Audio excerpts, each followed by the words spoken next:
We would like to take a minute to let you know about our sponsors that help bring our content to your listening ears week after week. Hog Glue and Hog Tabs, found at ansonpdr.com. Magnatech Mat, Mobile Tech RX. Edgy Tools, the king of PDR accessories and trinkets, where you get 15% off by using PDR TT15 on all Edgy branded tools. CBDDirectOils.com. It's not marijuana, kids. It's CBD, the all-natural alternative to help with your aches and pains. Get your life back using promo code PDRTT, where you get 10% off. For more information on our sponsors, visit pdrtooltime.com. And now for our show.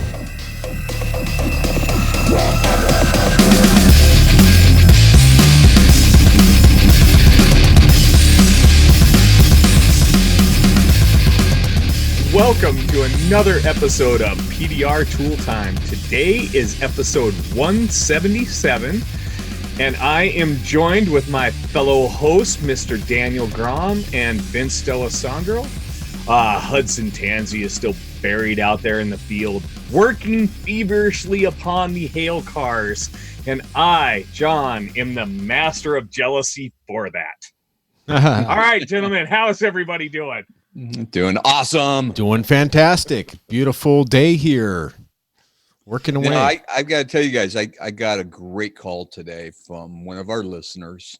I didn't get his permission to shout out his name, so I'm not going to mention his name, but he's in my area, and he was giving me a referral. He goes, hey, this guy's closer to you. He got him through Yelp, and so he was sending him my way. But then he just launched into go, well, I feel like I'm talking to a celebrity right now. I'm really nervous. And I'm like, what? No, stop. I hate when guys say that. It's like we're just a bunch of PDR techs just passionate about what we do, But, I got to say, I love hearing from our listeners. So you guys ever want to feel free to reach out and at least call me. Vince is kind of a celebrity, so you might not be able to talk to him. Although I did have a celebrity. Vince has got that prestigious job now over there with Anson. He's all in the, Captain Showmanship. Yeah, but first and foremost, I am a PDR technician. I am still pushing metal on a daily basis, except for the weekends where I'm doing IMI stuff. Like I just got back from St. Louis. I was in St. Louis doing a private event for a bigger company. And, nice. They brought me into their tool room and they're like, oh, Vince from PDR Tool Time. I'm like, yeah, you need to come and see our tool room and this and that. I'm like, okay, cool. Yeah, let's go. And I still get nervous as heck when another man says, let me show you my tool. Yes. It's like, whoa, simmer down. We're not there yet. Anything impressive? Well, there's some old school tools that are still used out there, which is always good to see because I still use a lot of old school tools.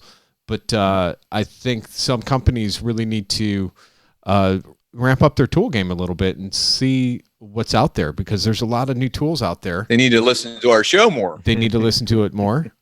Although, I think a lot of people, they listen to our show for the entertainment value and for the education, but we can be overwhelming with some of the new tools that are always coming out. And I know we're going to talk about a lot of new tools that are coming out here.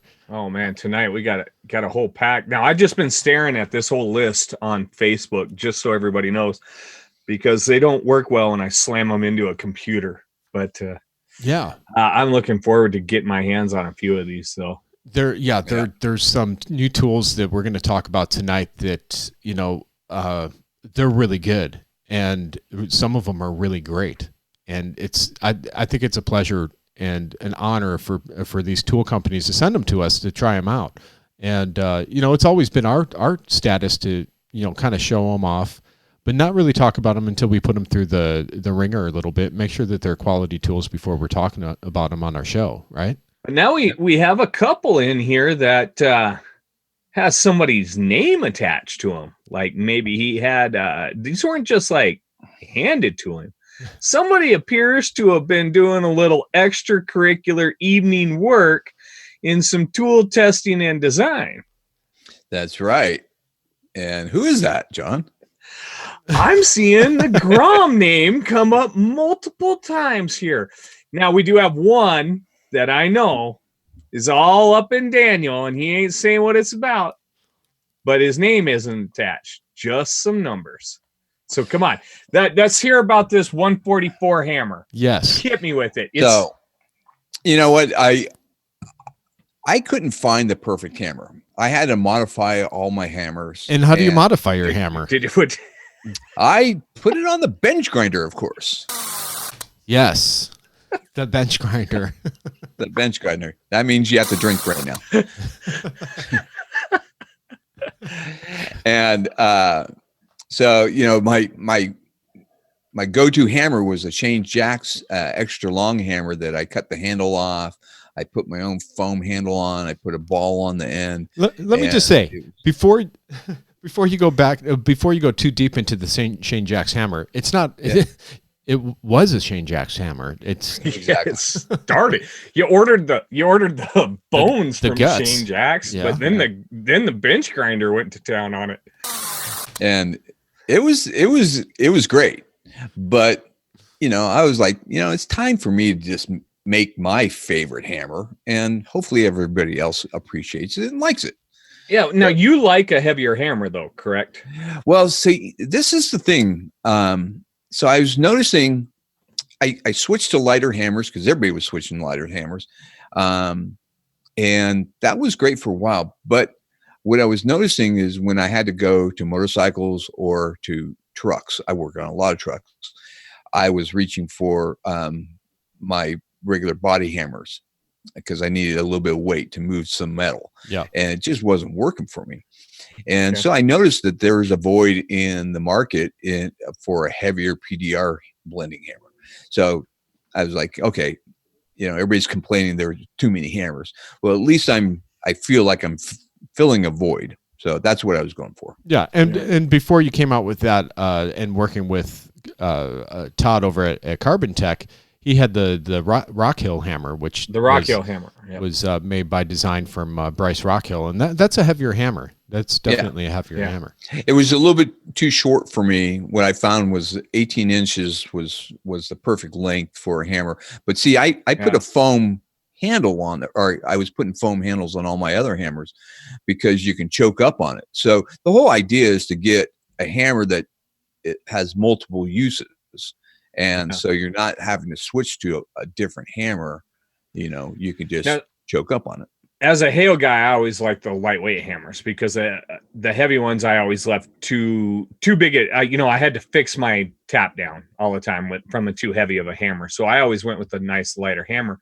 But as I'm gearing up and keying up to start doing the bigger smashes and less hail, I want to do a lot more paintless collision repair. So I definitely see these bigger hammers in your 144 with that longer.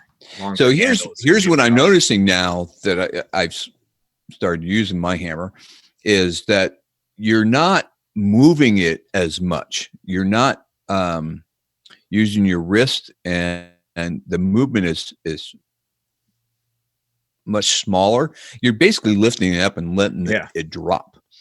So you're not working your forearm as much, and I'm finding that I'm getting some relief. So ergonomically, I think it's a better way to go. If your forearm's overworked, try a heavier hammer, and you're just literally lifting it up and letting the weight drop, and let the hammer do all the work. Yeah, and it causes a little bit of a dribble too, as well, with the tips that you have it with, especially that big flat tip that you have on there. That definitely you get a rhythm going with that. And the whole idea with that is it's basically like like a slapper tapper, or some of these guys that have these. I guess the best way I can describe it is like a slapper tapper, but it's on your hammer and you're watching every movement that you're doing, and it's got a very low profile. Excuse me, and so you can see what you're doing and seeing the metal move, and you can do directional on the metal. And but most of these, you're talking about almost like the crown killer type tips with the big or flat or high polished flat metal tip. Is that kind of what you're talking about? Yeah. And then because when you go to like these guys that are using balls, like metal balls and stuff, those leave, a divot. Yeah. That you have to go back and clean up. So it's more work, and I don't want to go back and clean up anything. I'd rather. See, I couldn't use the ball for the exact thing that you're talking about. The natural movement of my hand, I would tear up paint with one of the balls, especially a metal ball. Now, like the edgy flat, or even a plastic ball, though. Yeah, any of the ball. I can't tap back with a ball tip on a hammer. I'd literally destroy paint. So, I mean, that kind of stuff works okay. Works good on like aluminum and stuff, but not on regular metal, in my opinion. So, all right, that was the whole idea. So, and one of the secrets that I haven't really released is the side face of it is a very specific size, and you can go to Amazon, buy yourself a phone clip. I'm going to put that in the show notes so guys can see it. If they bought my hammer, you can buy this phone clip for, I think it's $12 or something no, I think it's $6. No, it's $6.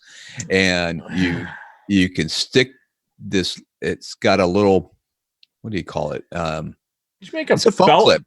So you design this thing to clip to your belt? I did. And it clips onto your belt. So you never put your hammer down on the ground. So you're never marring the edges or anything like that. You know where your hammer awesome. is. You're not going to search for your friggin' hammer. Well, and Daniel, like he's explained in past podcasts, when he goes and does a body shop, he's walking through the shop, and if he sees a high spot or a crown, he just whips it off the side of his belt loop and starts beating on stuff. The body guys are like, "What the hell is that guy doing over there? Get away from my what's car." more impressive was when I see a really pretty girl, I take it off my hip. Oh dear, stop now! I don't want to edit this. I spin it, and then I catch it on my hip. Oh, okay. Oh, it's so sexy. Oh, he's doing the twirly hammer. I did not know that was I look like a gunslinger from the old Wild West. Yeah. Excuse me, ma'am. You look like something. I'm here to paddle your car. It's very impressive. Yeah. All right. Well, I look forward to seeing which one of those clips, because I just typed into Amazon phone clip, and good Lord, we're gonna have to narrow that down by 1,444,337. Yeah. So, I found a very specific one. It works great. Yeah, it's the old phone clips when you had a flip phone back in the day. Yeah. That's kind of what I was figuring. Yeah. Well, hey, that's pretty awesome. I think it's one thing to mention about that hammer is the hardness. It's a hardened stainless steel on those face tips. On the hammer tips. So it's going to reduce the risk of scratching those, which I found to be very useful because I'm hard on my tools. I throw my tools around in toolboxes and in tool carts and stuff like that, and you don't want to be scratching those into your belt. No, I'm not going to clip it on my belt. Is I made this with Vince in mind. Yes. So now you can put the Craftsman tips on this, and then you've got a perfect Craftsman carbon fiber hammer. Yes, you do. A high-tech Craftsman hammer. Come on, you had to fall in love with that, Vince. I did. I immediately, as soon as I got it, that's the first thing I did was switch it out and make it into a Craftsman. And right, because I blend with my Craftsman all the time, but the problem with the regular Craftsman hammer or Craftsman style hammer is that it's not very long. And this being 18 inches, when you're knocking down crowns and stuff like that, you want to be far away as possible to get that line of sight, so you're not moving your board as much. You're not up on it and missing stuff. So it's definitely... It's pretty badass. I love it. It is. So now I keep the red side of the Craftsman hammer on one side, and then I have the small little tip on the other side. The Phatty that you made for it, I do pull that out when I'm working on motorcycle tanks or heavier damage where I need that weight behind it. Yeah. So, yeah. Cool. So there's another thing that's been out now for a couple weeks. We did get a preview of it many times in the past, but of course, the man that has put out this tool only puts out his tools when they're absolutely 100% perfect and ready to be sold. And, people have been waiting on waiting lists for this. It showed up at MTE in Florida in January, and then we saw it in Texas at the Anson Bonanza. And this week, they have been delivered. Hallelujah. It's being delivered. This is the one that I want to know about. now. Yes. Do both of you have this light? Well, let's tell them what we're talking about. Well, it's the Elim-A-Dent Phatty large hail light. Yes. Elim-A-Dent's new full size super hail light. It's running what, 6 strips across that bad boy? No, it's 12, I think. Well, they're dual, there's 2 colors. Yeah, the 2 colors, but it's 6 lines of fade in that thing. It's the widest light in the industry. It looks like you could set it in one spot on a hood and work the whole hood. So it's 2 inches wider than everybody else's. And to answer your question, John, I do not have it. So Daniel's the only one that has it out of the 3 of us. I don't know how I rated that one, but I got it. And then I put it on the Never Loose, and I had to wait a week to get because I don't use batteries in my shop. I have cords up in the ceiling, so I had to get a little adapter. Adapter thing, so I can plug it in. And now, what are you running? What did you end up doing? Did you get motorcycle batteries, or did you go with the Medusa, where you plug in your Milwaukee or DeWalt? No, he said it wouldn't go on the Medusa. It draws too much power. With gotcha. All the, okay, this is what our listening audience needs to hear. Yeah. That's it is important. So you either have to run the battery, or basically I bought this little, I think it's from an RC hobby shop. The clips go onto this little bar, and then the other side is the cigarette adapter, and then I could plug it into another adapter. Now 12-volt converter. Yeah. 12-volt converter. So, now this is what I want to know also, Daniel. Never Loose. Is it strong enough to hold that light? Because it is a bigger, heavier light. Okay, good. So it's 7.5 pounds. So it is heavy. Mm-hmm. So I have the Ultra light, which is also heavy, and that is 6.5 pounds. So it's a whole pound heavier than the Ultra, which is probably its only downside that I could find. It being heavier, it takes a little bit more effort into adjusting it, getting it in position. So that's really it. I'm curious now. I'll have to weigh my Stucky with the battery in it, the full size, and just see how heavy that is. Yeah, because I would think with the battery and inside a Stucky light, because got to be close to that same. Yeah, I would think so. The Stucky light is a beautiful light too, but obviously it's not as wide. Do you have to weight your base down? On a Stucky light, you do. Oh, because I've got my old A1, my trusty A1 TS. I think that's the TS1 stand from way back in the day.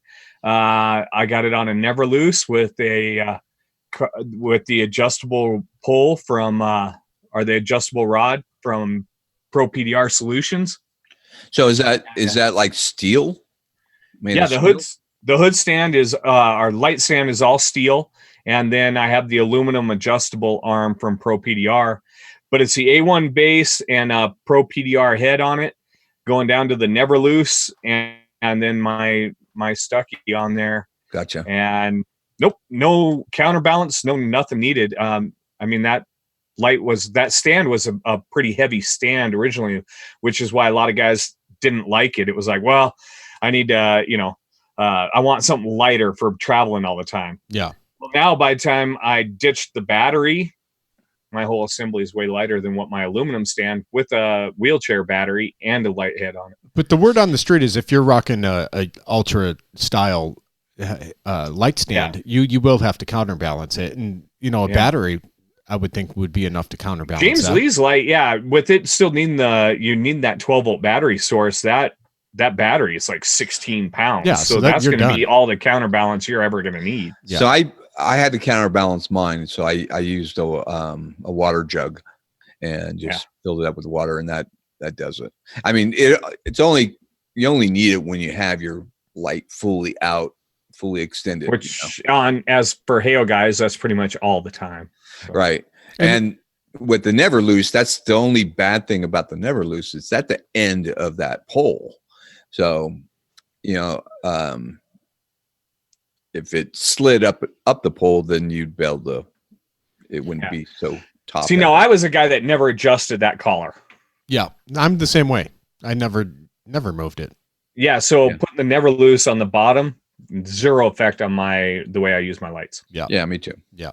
So now the light fixture itself, the advantages of it is it's well made. I mean, you're never going to have a problem. You know, James Lee is, you know, we all know his reputation. He stands behind his product. You're never going to have a problem with this, and if you do, he's going to handle it. Now, Daniel, you're just like version 3 of his Elim-A-Dent light. You're able to move the lens closer. There's 3 slots, correct? Now that's interesting because, like on my mini light, I have it as close as I can get it, right? To the LEDs. Yeah. So that's what I first did. Is when I first got it, I took out the lens and I put it all the way close, and I didn't like it. I have it on the second setting. I have it right in the middle. The fade, there is a difference than the small light. So I kept it on the middle. That's the beautiful thing about it, is that you could adjust it to your liking. You got 3 different positions. Now I'm going to throw if you're like Mike and you want to put lines, you can slide that thing in and put a line board, or, you know, if any other, you know, if Woody comes out with, or Anson lens comes out with their lens, you'll be able to slide in whatever you want, you know, make it adjustable. Here's a tech tip for you. And this is something that I've done for years, but I didn't realize it was a tech tip until I saw James Lee do it in Texas. And then Kevin Andrews does it as well. If you have any of those lights or those lenses, and what you want to do is, like a tequila lens, flip it the other way around. So the printed material is going towards the LEDs. Towards the light? Yeah. Okay. And it turns it into high definition. And what you do is you flip it around and you move it as close as possible to the LEDs. And that's where I have all my lights. And before they started coming out with custom printed lens boards, I still do. I still use a Stucky strip. It's a sticker that you put on. And you actually get a better fade by flipping it the other way around. So when the light's off, you don't even see a fade or any lines. But once you turn it on, boom, you have high definition lights, no dot matrix, no nothing. You have crisp, perfect fade. Nice. So all right, that's good. Yeah. So there's a tech tip. I have another tech tip later on. His light also has nice big rubber bumpers on the ends. Yeah. Which protects it. What else is? The cords. I want to mention the cords on it. It's vented for heat, so it's not going to overheat. Yeah, lots of vents. But the cords that he uses are, I think they're from the music industry. They're those type of cords. So they're super heavy duty cords. I mean, he didn't skimp. I thought I saw a photo of one of those on Facebook from somebody that had one. And it kind of looked like almost like the mic connector for a microphone. Yeah, that's exactly what it is. Yeah. Okay. All right. And what's nice is with the Never Loose, and it has a quick connect right by the light. So I could literally pop it off the light stand and be packing that thing away quick. So yeah. Well, that's awesome. I'm happy for James. You know, we all like James, and #1 in customer satisfaction, to the point that other companies had to conform with his customer service, you know, because he's so on top of it. He set a standard. He set a standard, absolutely. And the guy doesn't sleep until everyone's happy. So we commend now. James. This light is, I believe it's $650, if I remember right. That's right in the field of where most of the big lights are now. Yeah. So, but then you know, if you've got an old light stand like I did, I had the old Ultra, and I also already had my Never Loose. So it just went all together really pretty simply. Yeah. So. That's awesome. Well, the other thing that we got, John, you probably did not get it, but myself and Daniel got one. You know, it's the 2nd generation Power PDR box. Now, I've had it now for 2 weeks. I've been testing it out, making sure that is. I haven't talked about it because I wanted to make sure it was good, and I have to say it is good. It's 6 pounds lighter than the previous. It's smaller. Wow, 6 Yeah, I pounds saw lighter? that. 6 I didn't pounds realize lighter. it was that much lighter. Holy cow! And the cables remove. All cables are removable. I almost have taken mine apart and put the welding leads on so that I could remove the cables. Yeah. Now there's a whole bunch of other tricks with it too. You can run it off of 110 or 220. So if you're traveling to different countries, some of us traveled doing hail damage over to Europe or Africa. I don't know about Australia. I think Australia is on 110. But anyways, I'm not sure. You could literally, if you have a power source at a shop that's 220, you could plug it into the 220 as well. Right. It has smart technology in it now. So those leads that you plug in, your ground and your positive wand, it doesn't matter which way you connect them. You could do top or bottom or top, and it has smart technology on the inside that's recognizing it and making sure that it is always the proper way. Really? Yeah. Wow. Yeah. That's pretty impressive. Jeez. Now, And then it has a colored LED screen now. Yeah. Yeah, and a larger LED screen so you can read it easier. Yeah. I saw that in a picture. And here's the best part, because I've been messing around before. You were only able to work in volts.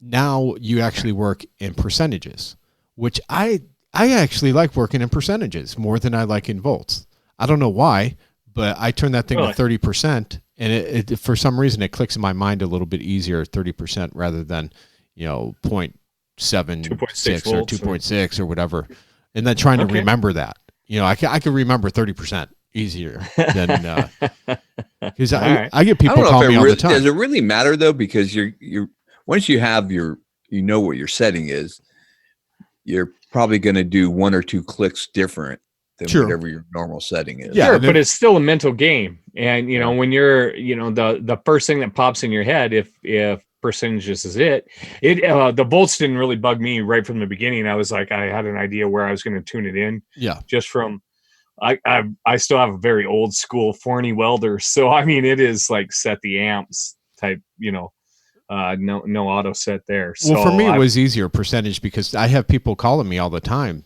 knowing that I've had it for a year and a half. It's like, what do I set it at?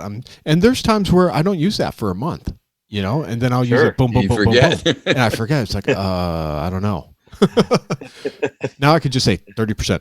30%. See, I have it on volts, and I have it at 2.7. What is it? 0.08. Yeah. See, I'm already screwed up. I'm saying 2.7. No, that's what he told me. He started at 7, but I found that I started at 8. Had to go a little bit higher for the way. And then I go higher from there. Well, and I've been seeing this stuff, and it's like, oh man, getting so jealous. But it's like, the thing is this is one of those tools that you have to have the right kind of dent, and you have to have the right kind of panel to be able to use it. Yep. Yeah. So I was really lucky that when I got it, I was working on this hatchback, and the problem was half the dent was underneath the bracing, but I was able to put an airbag under there and pump it down, and so I had quite a bit of room. I had about 2 or 3 inches. But the biggest problem was sanding. Sanding the E-coat off. Yeah. And I want a sanding ball on the end of a drill or a die grinder or something. And I went out there and searched. There is something kind of out there, but you just have to be careful though, because you can't get it too hot. If you get it too hot, you're going to melt the paint on the opposite side. Yep. So it's got to be something aggressive and quick, so you're not getting that heat going and transferring and burning paint. A couple of times in some tight areas like that, I've used paint paddle with a piece of sticky back 180. That worked really, really well. I used my pink whale tail once.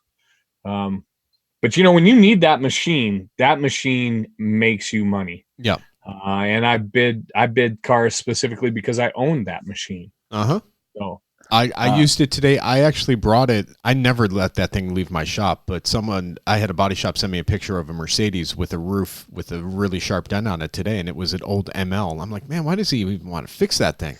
So I'm like, okay, I know exactly to bring it because it's going to be stretched. And it's the only thing I said, drop that headliner and clean that shit off because I'm coming in with the Power PDR. And I bunched it up and went in and cleaned up my low spots, tightened it up, and I was done within 15, 20 minutes and walked out of there with $225. It's definitely made for the hail guys, I believe. Yeah. I think the hail guys have more. Well, yeah, that's where it was. Sasha originally come up with the idea, was watching the monster hail stuff. But I've got a 66 Impala that I'm going to working around getting a shop and getting set up. And I got a couple panels that I had planned on shrinking on this car, and now I'm looking forward to just tackling them with the Power PDR and just go at it and shrink them up. Yeah. And do it in all steel. Well, it blew the body guy's minds away. He's like, what is that thing? I go, it's a metal shrinker and it does damage to paint. He goes, that's bullshit. There's no way. There's nothing out there that does that. I go, come on. And he was blown away. It's funny, huh? Yeah. He's like, holy cow. Remember the first time we used that thing and we brought in the secretary? Yeah. We gave her like a 2-minute tutorial and she was fixing dents, man. Yeah. Yeah. I had my at the time, my 11-year-old fix a dent. Yeah. You know, and Dwayne used that as his advertisement. So easy, a 11-year-old could do it. It is that easy. So so where can guys get that? Yeah. So if you have Generation 1, I'm not sure if you need to go drop in that. You don't. It's fine. If you find the need that you need something lighter and the cables. If you're traveling to different countries, then sell the other one, get the new one. Yeah. They're both equally as good. So awesome piece of equipment. So where can they get it? They could get it at powerpdr.com, I believe.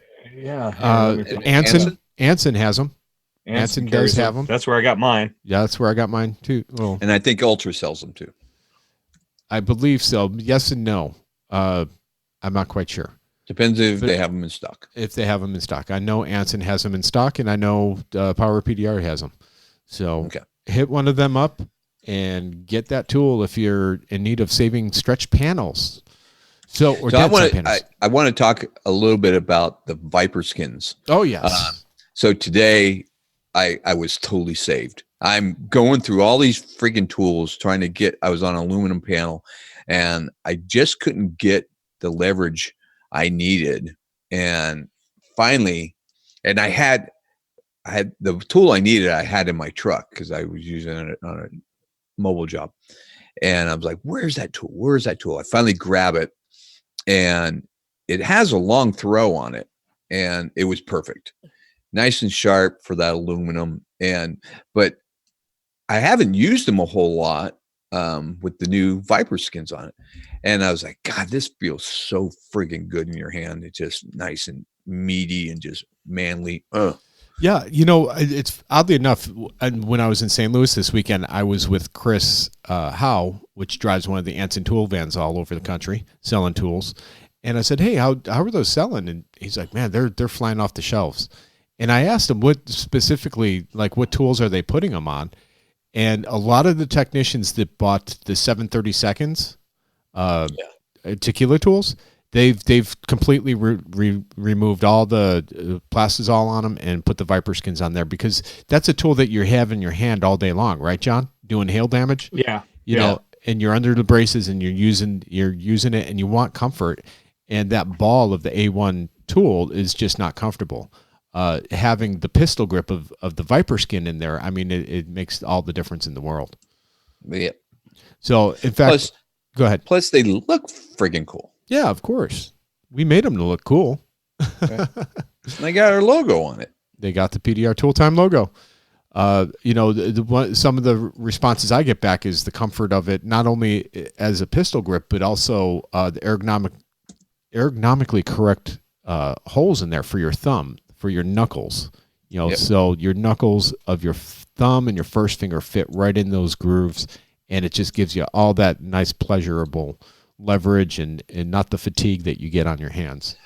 So you guys go out to Anson PDR Tools, get yourself a set of those, retrofit your your handles and you know what? us. We have a lot of international listeners in Australia, and I want to give a shout out to all you guys in Australia and England. We got a lot of guys in England.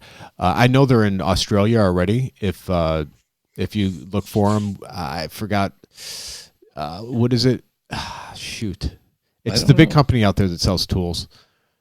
I'll think of it in a second. They have them. They have them. I believe TDN is carrying them. So if you want to retrofit your A1 tools or your Stanliner tools, they fit on Stanliners as well. You know, anything with that A1 ratcheting handle. Yes. Yep. Exactly. And the cool part about it is we set it up so if you buy 5 of them, it's actually $225 for 5. You buy the set of 5 and you could retrofit 5 tools. Otherwise, they're $49 a piece. Cool. Yeah. So and they come in great colors. So get yourself some of those. Get on it. You know what? There's a tool that I got last week right before I left for St. Louis. And then I came back. Actually, I got it before. I used it before St. Louis. And as soon as I opened up the box, I'm like, yes, this is really cool. And I was working on a bedside of a Silverado, and I was going through the taillight down below, and things were working fine with what I was using. But I immediately pulled it out of the box and went right to it with that tool, with the dent. And what is it? It was the Reaper, the new Reapers. Did you guys get those? The Reaper sickle? The sickle, yes. He's going to hate me because I'm calling it the sickle. What is he calling it? I don't know. I think it is I'm sickle. calling it the sickle. Oh. It looks like, it looks like the Russian flag, the Russian hammer and sickle. The hammer and sickle. The cool part about it is you could side load it. You could use the tip, which is sharp. Or you can kill somebody with it. You can kill somebody with it, yeah. But you can use the backside. It's the first thing people do when they, somebody who's completely not in the industry at all walks up to my tool cart and it's like, man, that's a lot of murder equipment you got there. Yes. Right? Is your name Dexter? Like, yeah, as long as you're not a psycho, I suppose. You know what? We need to find somebody as a PDR guy and is also into martial arts and can do a martial art display with those tools. Yeah. Wouldn't that be great? It would be. But yeah, I don't know if you guys have used it yet, but it is freaking awesome. You get the soft control pushes on the backside, and then you immediately flip it over and finish off dents, and it's sweet. They are really good. I've only got to use it once. I just haven't had the right dents for it. I've used it every single day. Every single day I've used it.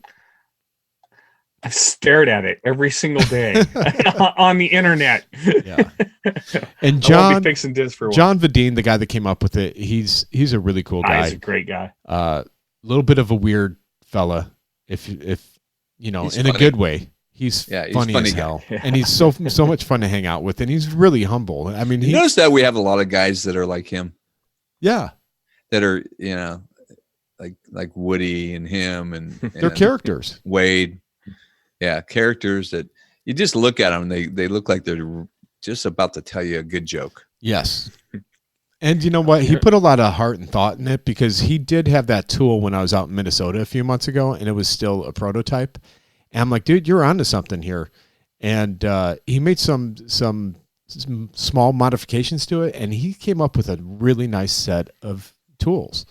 Yeah. So if you get a chance, what do you think of the handle on it? The handle's okay. It's better than the A1 ratcheting. Would you don't think you'd want a ratchet on it? I always want a ratchet on everything now. If I'm putting things down in the door, I want a ratchet on it.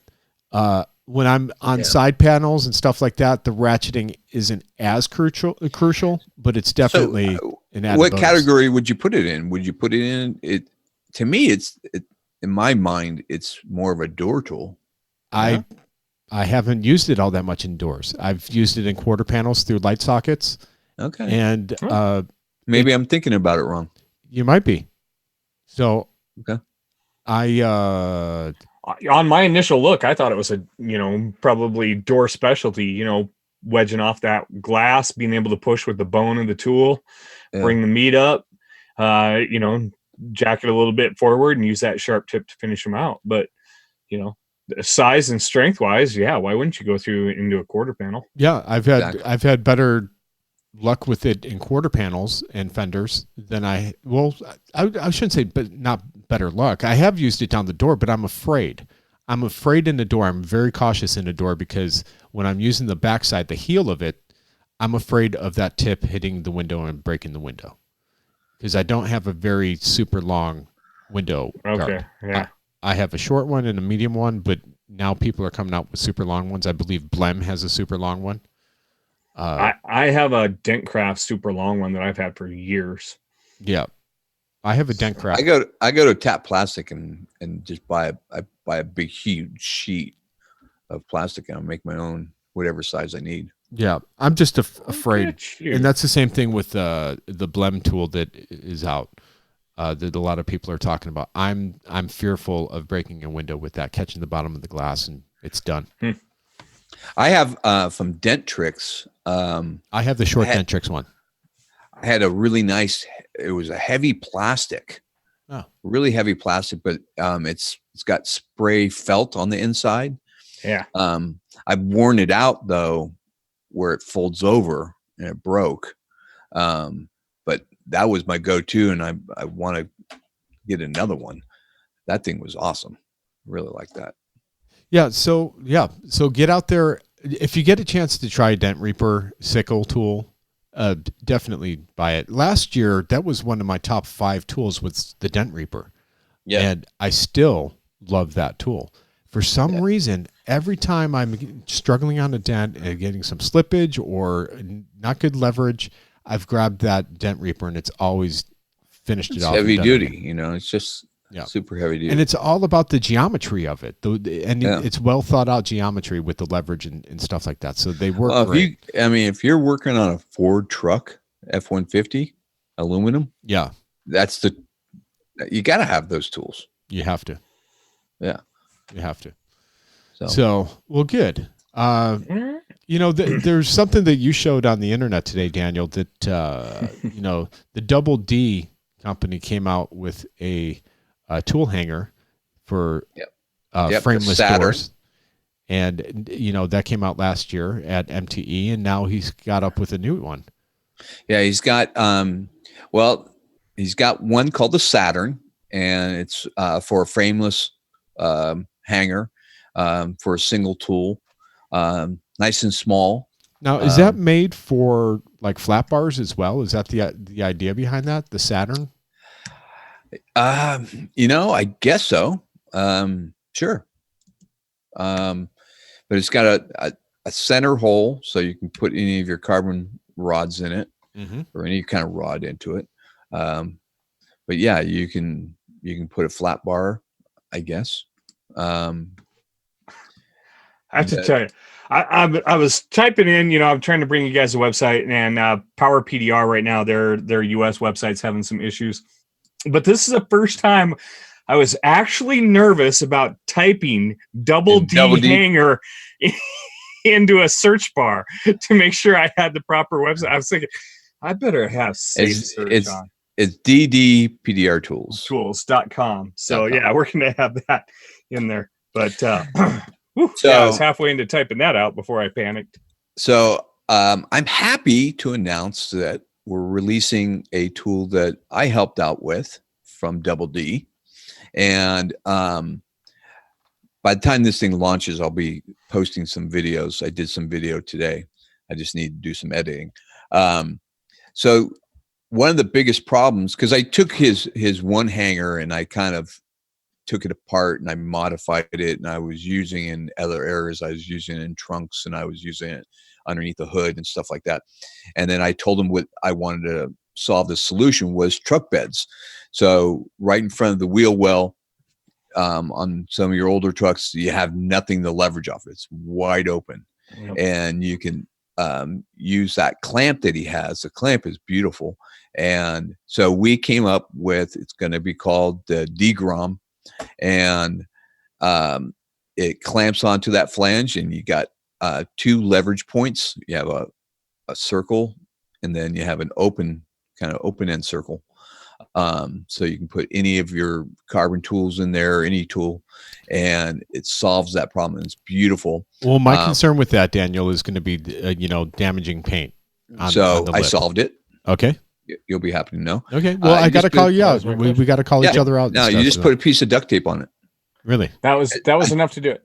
Yeah. I tested it today and put it through the ringer. You just put it. I used I had some Gorilla duct tape and just put a piece on there. Yeah, I bet you only have to put it on one side. I bet Tesla tape would really Tesla kill tape it. would work fine. Yeah. Okay. Just a piece of tape on there, and it worked great. Didn't slip off. I mean, I was wrenching on it. Did beautiful. Because I was wondering about those neoprene covers for your pliers. You can get them for like pliers if you're doing some electrical work or channel locks. Yeah, I was looking for a simpler solution. Tape. Yeah, tape was it. Everybody's got duct tape. Or Tesla tape. Yeah, Tesla. Yeah. Now I'm on Double D's website here, and I'm looking at and neither the of those frame things are one. out there. I don't think. Right. But the door one, it's got serrated teeth that you're clamping onto down. Does the one that you were using today have serrated teeth? Yeah, it's pretty mild serrated teeth. It's not aggressive, really, if you really look at it. But the way it's designed, it's got kind of a funnel end to it. So the more you push, the more it clamps down. Right. Yeah. And it's pretty brilliant the way you design that thing. Yeah. So. I'm not really a concern, but I hope they're affordable for everyone, because I know that's one of my, it's not even an issue. And I know it costs a lot to make these tools. And we're not in an industry where you're selling hundreds of thousands of tools. You're selling hundreds or thousands of tools. So, I know his products are very well made. They are a little bit on the pricey side. So, and I don't have the prices yet. I asked him for that. He was still figuring that out. So it's, that's the expense that we pay for getting you this information early, because we don't have all the information sometimes. Sure. What's really look handy. What's really cool too, though. Like this weekend, hanging out with Chris Howe from Anson Tool Van, I got to pick his brain for 3 days. Hey, what tools is everyone buying out there? And it shocks me. It really shocks. Hey, what kind of glue is everyone using? What kind of tabs are they using and stuff like that? And sometimes, because there's only a small percentage of us that are on, social media watching what we are putting up there, and other, industry influencers are putting up there. There's thousands and thousands of technicians out there. There's some that listen to our show that just do not get on social media and see the newest and latest and greatest. Where I was at in their tool room, that was a prime example. They knew me, but I don't think they listened to our show enough to be buying the latest and greatest. When you have a company of, a lot of technicians, you're not buying every latest and greatest for every technician that's out there. Yeah, not possible. It's just so. Not what was one of the hot glues? Well, Cactus Green. Cactus Green is probably always a monster seller. Always a monster seller. I wonder if it goes regional. If the guys aren't listening to social media, are they hearing it through the grapevine, that kind of thing? Yeah. And then they're going with whatever they hear about, or whatever is working in the shop. They look at other guys that are working and see what they're using, and it seems to be working great. The root beer 2.0s he's selling out of those things, and no one's talking about those on the internet at all. I was going to say, you don't hear anything about that. No. And, they don't break like they used to. And then you hear the downside, where the things that are breaking, and you're like, well, people are talking about those on the internet. Why is that popular on the internet, but they're not so popular out in the field? And I don't want to go on and put anyone on blast with stuff like that. But sometimes, what seems to be popular on the internet is not actually the reality of what's going on out there. But on the flip side, that's going to actually really need information. Yeah, it is. And, some of the stuff that I will share, Cactus Green is crazy seller. It's always been one of the top sellers. Tab Weld has a religious following to it as well. There's the tabs, like the tequila tabs were doing really good. The tequila, I have to say, I like them. Yeah. I love my tequila tabs, the smooth ones. Yeah. I just wish they had bigger sizes. Right. And you know what? The fingerprint sizes ones are great too. Yeah. I'll make a little confession. Yeah. I've never used cactus green glue. Really? Never once. Not a single stick. Well, I'll tell you some secrets once we're off the air. But the other thing too is the gangrene tabs. They're all awesome tabs, and Love my Ohio gangrene guys tabs. still love gangrene tabs. So Yep. and they're using the hell out of them. Some of the as we're talking about tools and stuff, some of the tools just do not fly off the shelves like I thought they would out there. Well, it is a good reminder that, and I'm grateful to hear it, social media does not rule everything. No, it is. It is good. And he actually came with me with a tech tip that I'm going to share with you guys. Everyone's about putting O-rings on their tips. Oh, wait. Was that an applause? Okay. So Chris Howe has a tech tip for us. He's not on the air. Okay. We should probably call him up and have him tell it. We're going to have to get him on the air. We will have Chris Howe on here, and we'll have Biggs on here too, because those guys have some crazy stories from the show. Why haven't we had them on the show? Well, I don't know. Doing? We got to get them on because those guys have the craziest things. Some of it is not radio friendly, but maybe we could make some of it radio friendly. But here's a tech tip straight from Chris Howe from Anson Tool Van. Okay. O-rings. If you're out of O-rings, if you've broken your O-rings and you need an O-ring, you don't really need an O-ring if you have a glue gun. All you do is put a little dab of glue on the thread and screw it right in, and there's your O-ring. Your stuff is not backing out. Yeah, I like it. How simple is that one? Yeah. I've also used Dum Dum. Dum Dum. Yes.